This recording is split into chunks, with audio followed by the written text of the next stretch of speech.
Tijani Mohammed Bande, especially during the COVID-19 crisis. We commend the leadership of the Secretary General in these extremely turbulent times. Mr. President, since my government assumed office, our consistent effort has been to fundamentally transform Pakistan. We envisage Naya Pakistan to be modeled on the principles of the state of Medina, established by a holy prophet, Muhammad sallallahu alaihi wasallam. A just and humane society where all government policies are directed at lifting our citizens out of poverty and creating a just and equitable dispensation. To achieve this goal, we need to have peace and stability. Thus, our foreign policy aims to have peace with our neighbors and settle disputes through dialogue. Mr. President, the 75th anniversary of the United Nations is an extremely important milestone, as this is the only body in the world that can help us achieve our goals of peace and stability in our neighborhood. This is also time for us to reflect whether, as the United Nations, we have been able to realize the promise we collectively made to our peoples. Today, the foundations of the world order, non-use of or threat of unilateral force, self-determination of peoples, the sovereign equality and territorial integrity of states, non-interference in their internal affairs, international cooperation, all these ideals are being systematically eroded. International agreements are being flouted and set aside. Renewed great power rivalries are leading to a new arms race. Conflicts are proliferating and intensifying. Military occupation, illegal annexations are suppressing the rights of human beings to self-determination.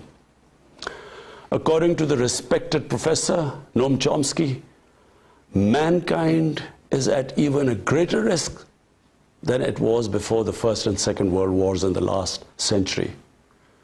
And this is because of the threat, increased threat of nuclear war, climate change, and sadly the rise of authoritarian regimes. We must come together to prevent such a catastrophe.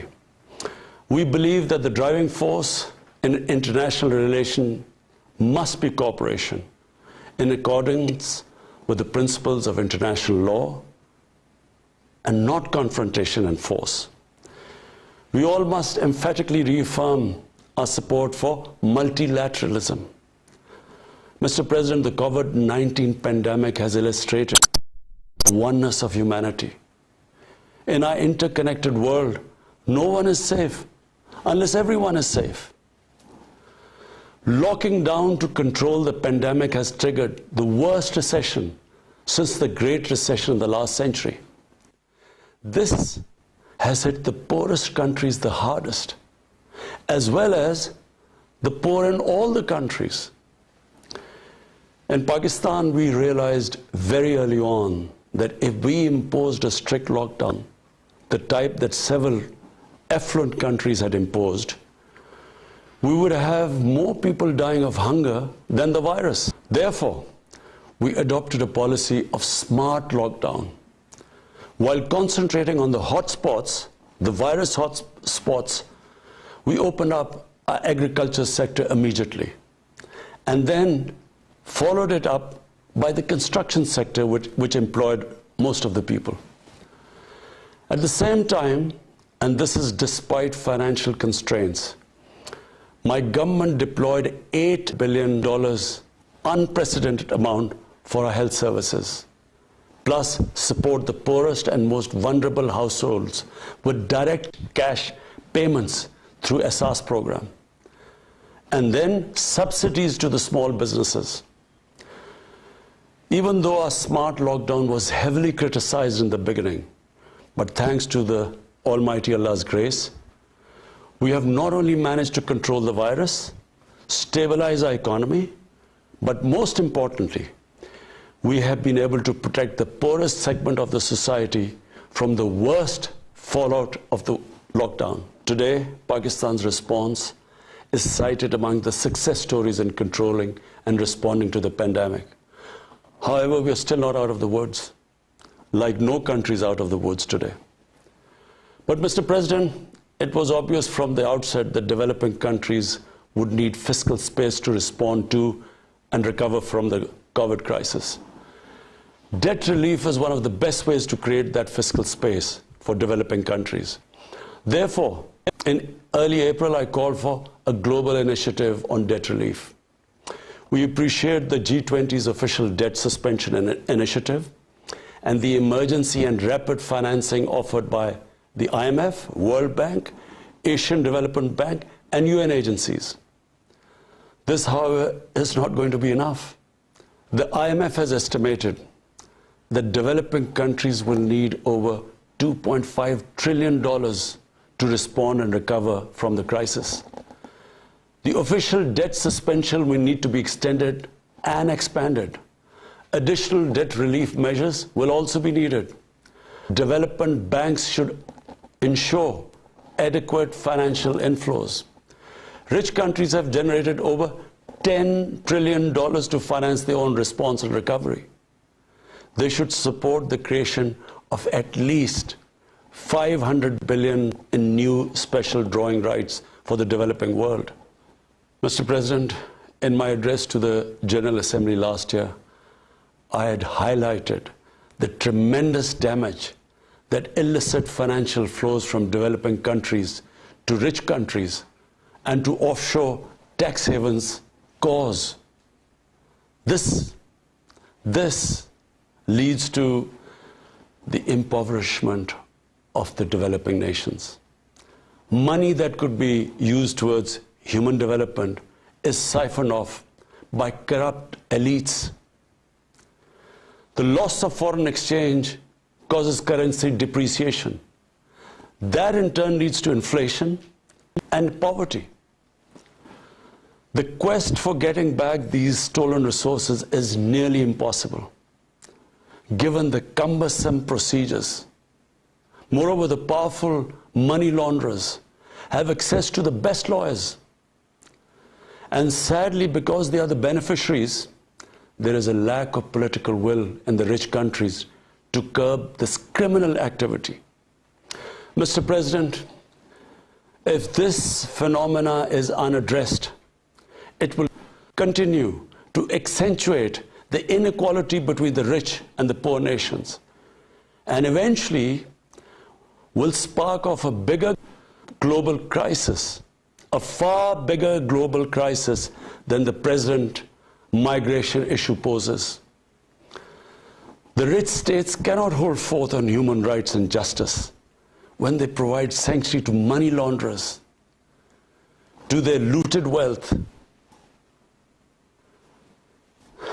There are robust anti-money laundering and anti-terror financing regimes.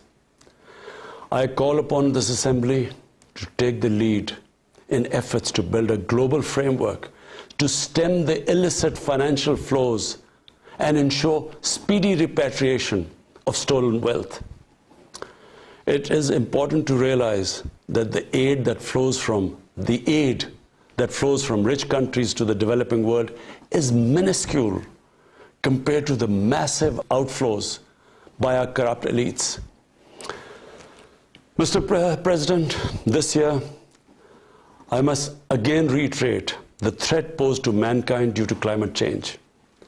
Unprecedented fires in Australia, Siberia, California, Brazil. Unprecedented floodings in various parts of the world. Record temperatures, even in the Arctic Circle. This should make all of us worried for our future generations. Commitments made through the Paris Agreement must be fulfilled. In particular, the commitment to mobilize $100 billion annually as climate finance. Pakistan's contribution to carbon emissions is minimal. but it is one of those countries most affected by climate change. Yet, we have decided to take the lead as we consider addressing climate change a universal responsibility. We have launched an extremely ambitious program to plant 10 billion trees in the next 3 years as a contribution to mitigating the effects of climate change. Mr. President, the pandemic was an opportunity to bring humanity together. Unfortunately, it has instead fanned nationalism, increased global tensions, and given rise to racial and religious hatred and violence against vulnerable minorities in several places. These trends have also accentuated Islamophobia. Muslims continue to be targeted with impunity in many countries. Our shrines are being destroyed. Our Prophet Muhammad sallallahu alaihi wasallam insulted. The Holy Quran burnt. And all this in the name of freedom of speech. Incidents in Europe, including republication of blasphemous sketches by Charlie Hebdo, are recent examples. We stress that willful provocations and incitement to hate and violence must be universally outlawed. This assembly should declare an international day to combat Islamophobia and build a coalition to fight the scourge that splits humanity. Mr. President, the one country in the world today where I'm sad to say the state sponsors Islamophobia, and that is India. The reason behind this is the RSS ideology that unfortunately rules India today. This extremist ideology was founded in the 1920s. The RSS founding fathers were inspired by the Nazis, and they adopted their concepts of racial purity and supremacy. While the Nazis' hate was directed at the Jews, the RSS directs it towards the Muslims and to a lesser extent the Christians. They believe that India is exclusively for Hindus and others are not equal citizens. The secularism of Gandhi and Nehru has been replaced by the dream of creating a Hindu Rashtra by subjugating, even cleansing, India's 200 million Muslims and other minorities. In 1992, the RS destroyed the Babri Masjid. In 2002, some 2,000 Muslims were slaughtered in Gujarat, and this was under the watch of Chief Minister Modi. In 2007, over 50 Muslims were burnt alive by RSS arsonists aboard the Samjhauta Express train. In Assam, around 2 million Muslims face the prospects of being arbitrarily stripped of their nationality through the adoption of discriminatory laws. There are reports of large concentration camps being filled by Muslim Indian citizens. Muslims were falsely blamed, vilified, and victimized for spreading the coronavirus. They were denied medical attention on many occasions. Their businesses were boycotted. Cow vigilantes attack and kill Muslims with impunity. Last February, Muslims faced targeted killings with police complicity in New Delhi. Mass registrations in the past have often been a precursor to genocide. For example, the Nuremberg laws in Germany in 1935, and then in 1982 in Myanmar. The Hindutva ideology is said to marginalize almost 300 million human beings, Muslims, Christians, and Sikhs. This is unprecedented in history, and this does not augur well for the future of India. As we all know, that marginalization of human beings leads to their radicalization. Mr. President, for over 72 years, India has illegally occupied Jammu and Kashmir. against the wishes of the Kashmiri people and in blatant violation of the resolutions of the Security Council and indeed its own commitments to the people of Kashmir. On 5th August last year, India illegally and unilaterally sought to change the status of the occupied territories and deployed additional troops, bringing the total number to 900,000, to impose a military siege on 8 million Kashmiris. All Kashmiri political leaders were incarcerated. About 13,000 Kashmiri youth were abducted and thousands tortured. A complete curfew was imposed, accompanied by a total communications blackout.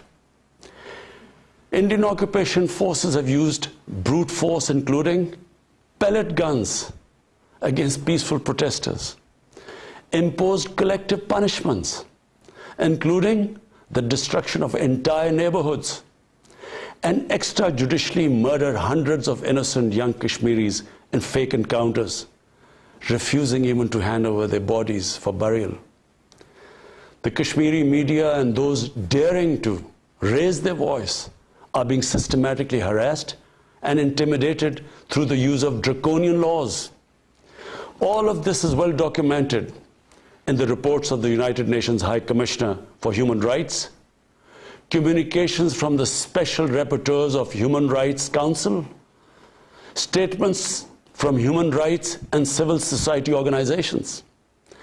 The international community must investigate these grave violations and prosecute the Indian civil and military personnel involved in state terrorism and serious crimes against humanity being perpetrated, I'm sad to say, with complete impunity.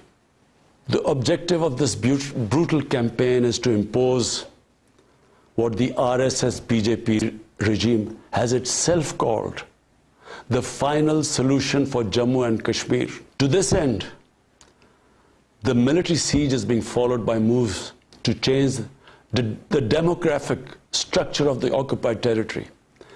This is an attempt to obliterate the distinct Kashmiri identity in order to affect the outcome of a plebiscite envisaged in the UN Security Council resolutions.